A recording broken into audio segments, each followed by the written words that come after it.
The thing that's crazy about serving a mission is if you don't keep a good journal, I really think a lot of it comes and goes. I mean, it's not lost from your mind, but you can't pull it up like a memory from yesterday. You know, you just, like, amazing things happen on my mission, and I'll just remember them, and then they'll be gone the next day. The only things that are really set in stone are the things that I wrote down. But, you know, it was really cool. On my mission, I had a companion, and he randomly wanted to walk through a graveyard, and which, you know, isn't really what we should be doing. But, you know, he was like, New York has a lot of really old, cool graveyards, you know, and so it was kind of a shortcut, and we just thought we'd look at some of the old tombstones that were there. And I remember him kind of jokingly being like, pointing at our tombstone and be like, I need to do their work, you know, or no, he wasn't joking. He was like, I'm just going to see if I'm prompted, you know, to a certain place to do somebody's work. And, you know, we walked around and no prompting or anything, you know, it was just kind of him being fun, I guess. But it was interesting because that always kind of stuck in my mind that there's people on the other side of the veil that is also missionary work. You know, the work for the dead is also missionary work. And on your mission, you don't focus on the dead, you focus on the living. But I just remember that we went shopping at Salvation Army one time, and I got this old, ugly suit. It was like a corduroy suit, you know, probably barely past missionary standards.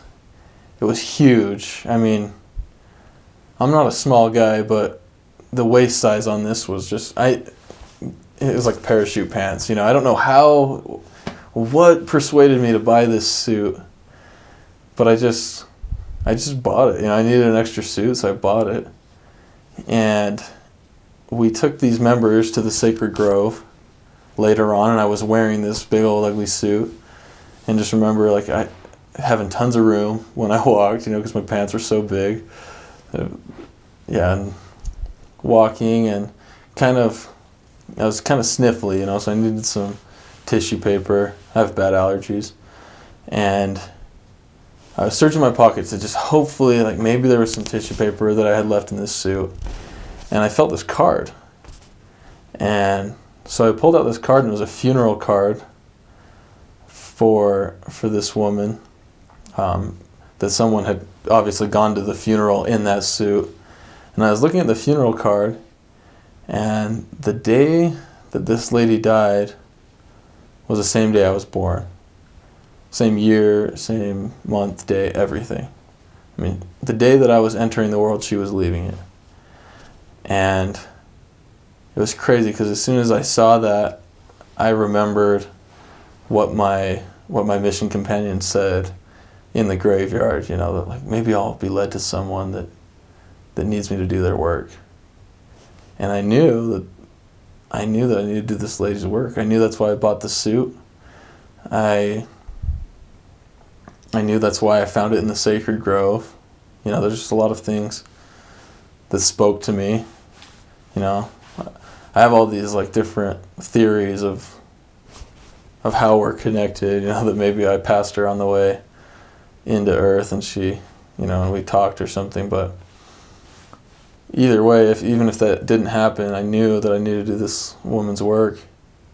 And so when I got home, my mission didn't end. You know, I had work to do for people on the other side of the veil.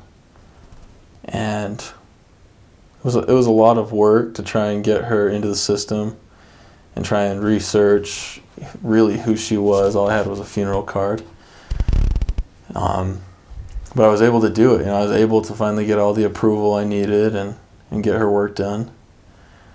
And it was just really cool to also kind of gain a testimony of work for the dead, and know from my missionary experience, like, how bad people that join the church, how bad they want it, how bad people on the other side must want it also. You know, that they need it and deserve it just as much as those that we meet on our missions, and those that we talk to face to face.